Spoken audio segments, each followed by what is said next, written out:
Assalamualaikum warahmatullahi wabarakatuh. Di sini kami akan menjelaskan tentang sumpah atau janji pegawai bab 6A. Nama anggota kelompok. Pertama, Najwa Maurelia HM, absen 22. 2. Novita Nandesa Fitri, absen 24. Ketiga, Zaina Isfara, absen 35. Kelas 11 OTKP 3. Pertama, arti sumpah atau janji pegawai. Sumpah atau janji pegawai terdapat dalam Undang-Undang Nomor 8 Tahun 1974 tentang pokok-pokok kepegawaian. Pasal 26 terdapat ketentuan tentang sumpah atau janji pegawai negeri sipil.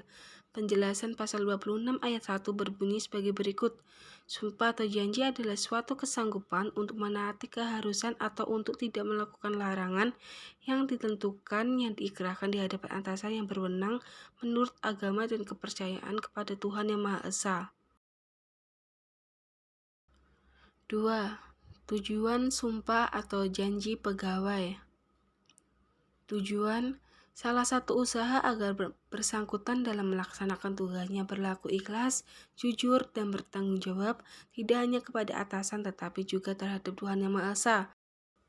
Pasal 23 ayat 3 U Nomor 8 Tahun 1974 bagi PNS atau pejabat yang melanggar sumpah atau janjinya dapat dilakukan tindakan pemberhentian tidak hormat dari jabatan negeri yang dipangkunya. 3. Perjanjian kerja. Perjanjian adalah tindakan yang mengikat dua belah pihak yang berjanji untuk menjamin adanya kepastian. Surat perjanjian adalah surat kesepakatan mengenai hak dan kewajiban masing-masing pihak yang saling mengikat diri untuk berbuat sesuatu atau tidak berbuat sesuatu. 4. Macam-macam surat perjanjian. Surat perjanjian ada dua macam, yaitu sebagai berikut. 1. Perjanjian autentik, yaitu perjanjian yang disaksikan oleh pejabat pemerintah. 2. Perjanjian di bawah tangan, yaitu perjanjian yang tidak disaksikan oleh pejabat pemerintah. 5. Syarat surat perjanjian. Adapun syarat sahnya perjanjian adalah sebagai berikut.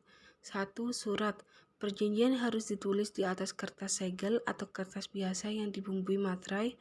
2. Pembuatan surat perjanjian harus di atas rasa ikhlas, rela, tanpa paksaan. 3. Perjanjian harus disetujui oleh kedua belah pihak yang berjanji. 4. Pihak yang berjanji harus sudah dewasa dan dalam keadaan waras dan sadar. 5. Isi perjanjian harus jelas dan tidak mempunyai peluang untuk ditafsirkan secara berbeda. 6. Isi surat perjanjian tidak boleh bertentangan dengan undang-undang dan norma susila yang berlaku. 6. Manfaat surat perjanjian. 1. Untuk menciptakan ketenangan bagi kedua belah pihak yang berjanji karena terdapatnya kepastian di dalam surat perjanjian. 2. Untuk mengetahui secara jelas batas dan hak kewajiban pihak yang berjanji. 3. Untuk menghindari terjadinya perselisihan. 4. Untuk bahan penyelesaian perselisihan atau perkara yang mungkin timbul akibat suatu perjanjian. 7. Hal-hal yang perlu diperhatikan dalam membuat surat perjanjian kerja adalah sebagai berikut.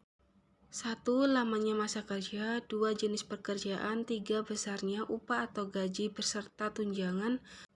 4. Jam kerja per hari, jaminan sosial, hak cuti, dan kemungkinan untuk memperpanjang perjanjian tersebut. Sekian dan terima kasih.